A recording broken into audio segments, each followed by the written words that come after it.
how can we turn an image that looks like this into something that looks more like this? Well, the truth is that it heavily relies on the lighting, but it's not actually about the lighting gear that you use. It actually has a lot more to do with your preferences, being intentional about how you place your lighting, and your overall knowledge on the craft of how to light a scene. And I am dedicated to teaching you all of that today. This is exactly what I do when lighting a talking head setup for my YouTube videos. I thought I'd break down my setup with you today. And the best part about all of this is it's super simple. So let's dive into this.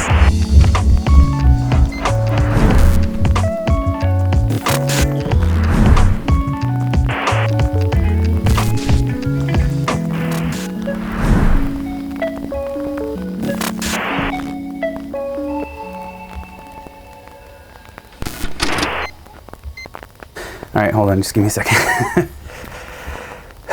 Okay, so hey, what's happening everyone? My name is Ryan, and if you're new with us, welcome. I truly appreciate you being here. Before we start, two things. Number one, all of the products in this lighting breakdown are not a sponsor. And the second thing is, a while back, I got a lot of comments on how I make my YouTube videos. So I sent out a poll asking if you guys would like to see a series of videos dedicated to each part of my process. I was super blown away by the results. So I decided to start that series, and I'm happy to say that this is the first official video in that series. And also just a quick acknowledgement, I did get a comment asking if I could do a breakdown of this lighting setup in a YouTube Shorts format. So stay tuned because I will be publishing that short very soon. Okay, enough of all that. Let's start breaking down this setup.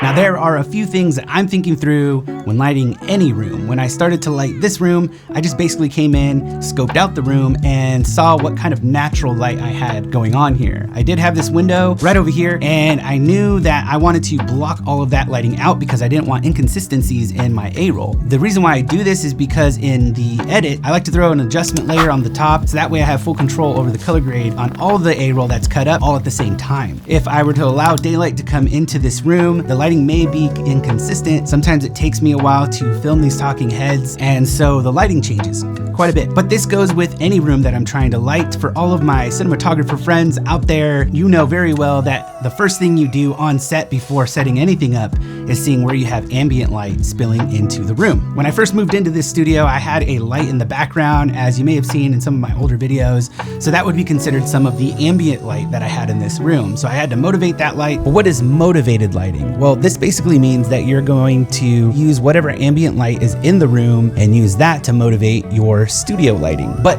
what does that look like? Well, let me show you. This is the light that is motivating my floor lamp. It's just a tube light right behind me set to about 3000 Kelvin.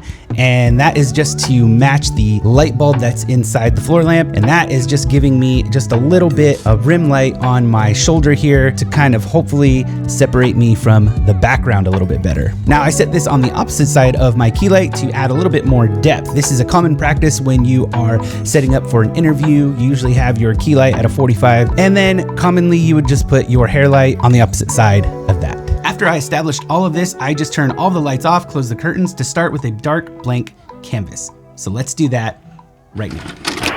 So the first thing that we're gonna do is start with our key light. For this light, I'm using the Amaran 200D. There's no specific reason why I'm using the Amaran 200D other than the fact that this was the light that was available, so I just put it up. However, you could use any light that you have available to you. I've used many other lights. I have the Aperture 120D. I've used the Aperture 60X. I've used the Godox VL150. I've used an array of different lights. This is just the one I had available, and so I set it up. Now, when you are setting up a key light, there's a few things that you want to do. In this scene, it's a much simpler setup, but it is almost exactly the same. My key light is at a 45-degree angle right now, and that is only because this is my preference personally. Now, there are plenty of YouTubers out there who have a fantastic look who don't point their key light at a 45-degree angle. Sometimes they'll put it right in front of them to evenly light their face because they prefer that look more. As a matter of fact, here's what that looks like. Now, it's kind of in the way, but you could see what I mean.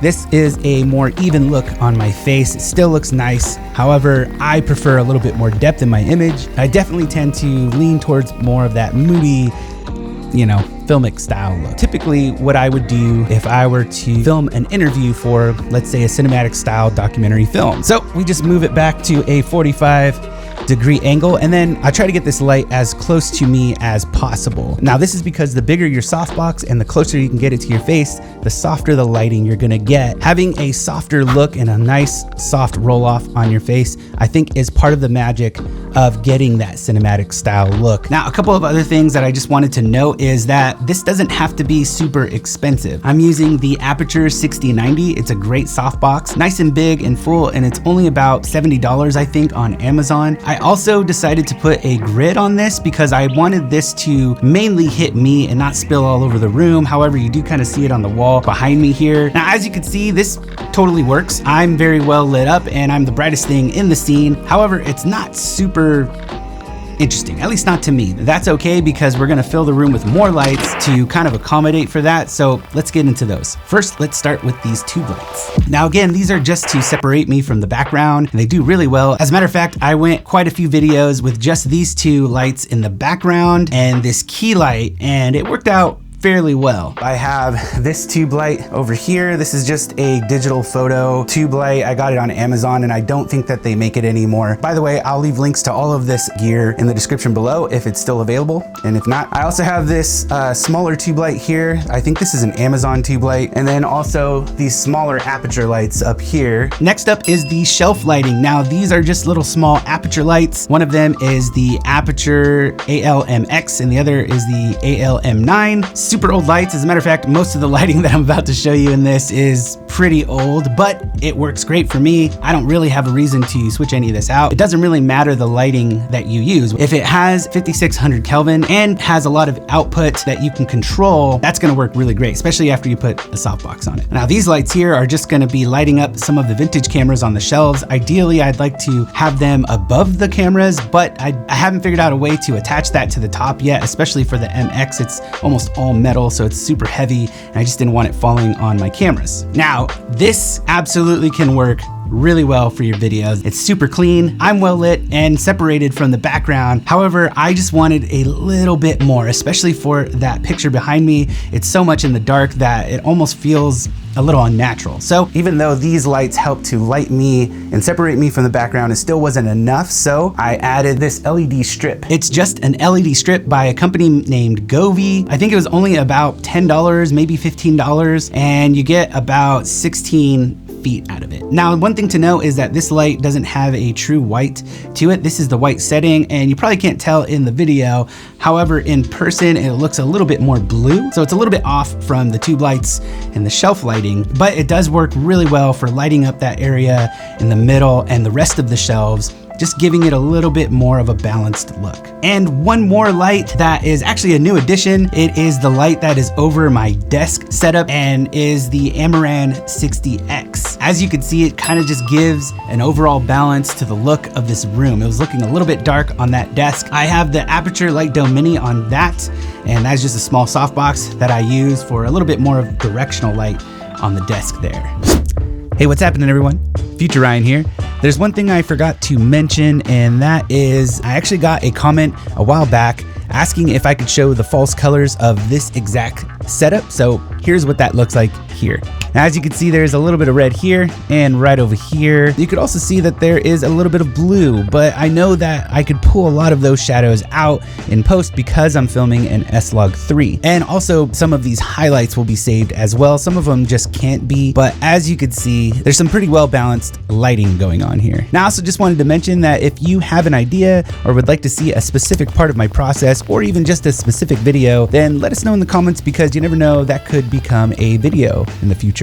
All right, enough of all that. Let's get back to it. Okay, so that is my lighting setup. Couple things to note here. First off, all of these lights are set to 5600 Kelvin. That's daylight. For my key light, I'm at 18% as of right now. My tube light is at 10%. The other tube light is at 1%, believe it or not, it's super bright. And both the shelf lighting are at the lowest setting. There's no percentage or indicators on that except for a few LED lights. And that's what tells me it's on its lowest setting. So there you go. And the Amaran 60X, the overhead light, is at about 32%. Like I mentioned before, this is just one video out of a series of videos that I'm gonna do and my process for making a YouTube video. Very soon, I will also have videos on my planning and pre-production process, how I approach the storytelling of a YouTube video, my complete editing process, the works. But if there's anything else in my process that you would like to know specifically, then hit me up in the comments down below, because I love connecting with you guys and I love to make those videos for you guys. In the end, even though all of this can potentially get you that cinematic look, what makes your videos extra special is you. Your passion, personality, and unique perspective of the world. That is what people want to see. And that is what will make your video stand out from all the rest. So I just want to encourage you to take everything that I showed you in this video, apply it however you like, and continue to do you, because only you can do that best. Well, that's gonna do it for me, you guys. Thank you so much for joining me in this video. If you like this video or you learned something, please click the like button down below. Consider subscribing if you haven't already, and I'll catch you in the next one. Cheers, friends.